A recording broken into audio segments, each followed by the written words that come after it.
il y avait beaucoup d'individualisme. C'est mieux que ce soit d'ailleurs un libéral qui le dise dans les professionnels de santé. C'était un peu le chacun pour soi. Il y a une évolution considérable des mentalités.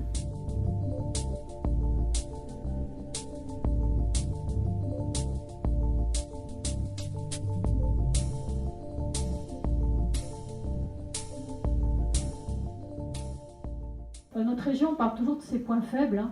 Ah bah ça, c'est un sacré point fort de la région Centre-Val de Loire. On est la région de France qui est, je crois, à la fois qui a un modèle, qui a une vision de ça et qui avance. Et nous, on est vraiment là pour vous faciliter la vie.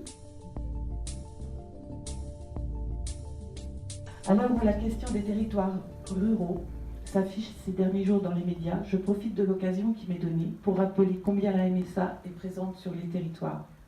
Forte de son réseau d'élus et de son savoir-faire en termes de développement social et local, elle permet de lancer des initiatives pour répondre aux attentes des populations du milieu rural.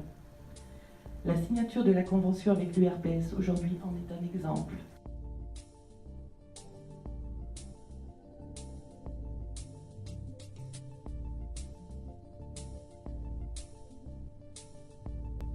La mise en réseau, d'établir des parcours de soins et d'établir un projet de santé.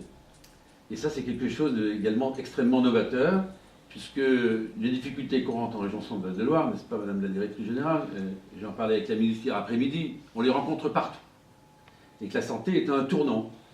Et ce tournant, il fera que tout le monde soit en réseau de façon ou d'une autre, hôpital et ville et hôpital.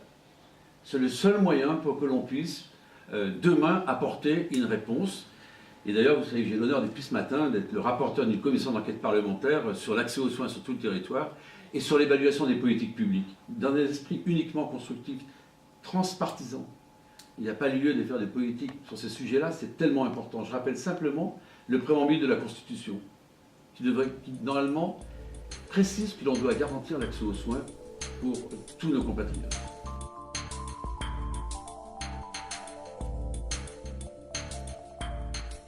En faisant les GHT, on a travaillé aussi sur les flux de patientèle des services d'urgence. On s'est aperçu qu'il y avait une cohérence complète, c'est-à-dire qu'il y avait un vrai territoire de santé où les gens consultaient le spécialiste, consultaient l'hôpital, consultaient les urgences.